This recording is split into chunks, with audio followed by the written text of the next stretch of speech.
Juste avant de venir, pour ce débat, j'étais en train de réfléchir et je me disais que depuis maintenant plusieurs années, ici même, on organise à chaque fois un débat sur la Palestine. Avant de venir, j'ai une habitude, je suis le coprésident d'une association franco-palestinienne et j'appelle à chaque fois le coprésident qui s'appelle Ahmed Muhaïsen et à chaque fois je lui rends compte de ce qui se passe. Et ce matin, je l'ai appelé, je lui dis « Qu'est-ce que tu penses, Ahmed, que je puisse raconter aux personnes qui seront présentes pour pouvoir avancer et ne pas continuer un peu sur cette situation, sur la banalisation de la situation, sur ce qui se passe en Palestine.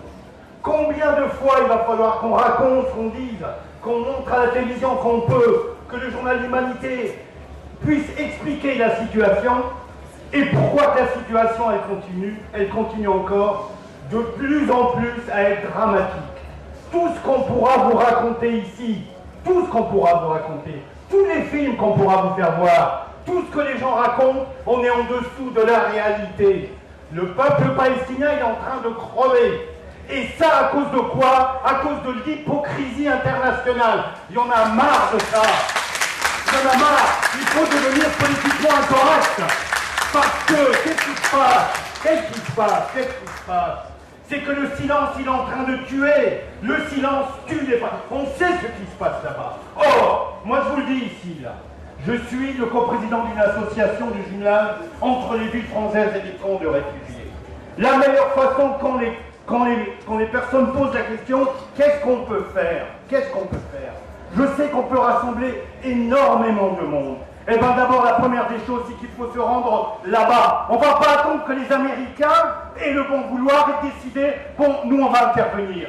Eh bien nous ici, sur place, avec toutes les délégations qu'on peut organiser, on en a organisé énormément. Même si c'est difficile de rentrer là-bas, eh bien il faut aller là-bas, il faut rendre compte, il faut surtout parler avec les Palestiniens et puis agir, mais chacun a sa façon d'agir.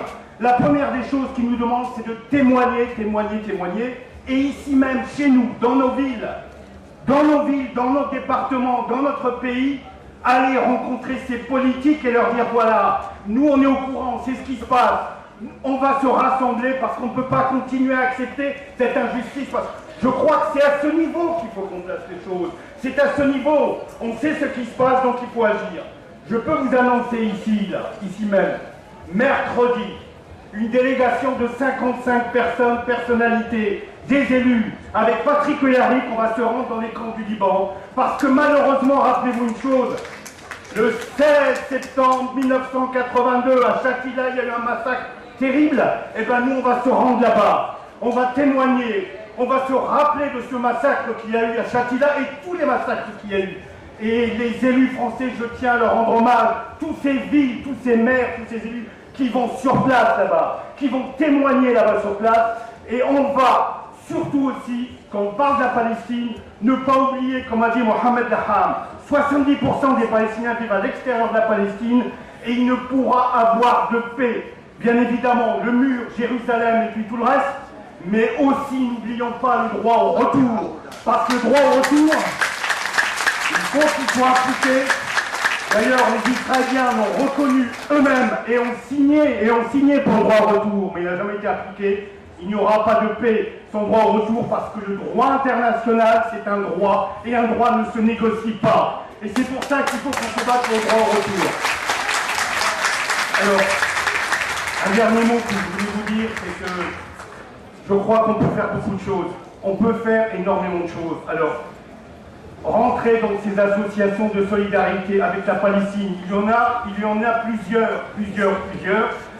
Et puis surtout bouger, aller secouer les élus, parce qu'il ne faudrait pas qu'on se retrouve encore l'année prochaine en disant qu'est-ce qu'on peut faire, qu'est-ce qu'on va faire. Je crois qu'il faut faire, on a des millions de jeunes qui sont prêts à nous suivre, mais à un moment donné, il faut avoir le courage de dire, honte à la communauté internationale, on ne veut pas être complice, on est dans un niveau de non-assistance à peuple en danger. Et quand il y a non-assistance, il faut intervenir.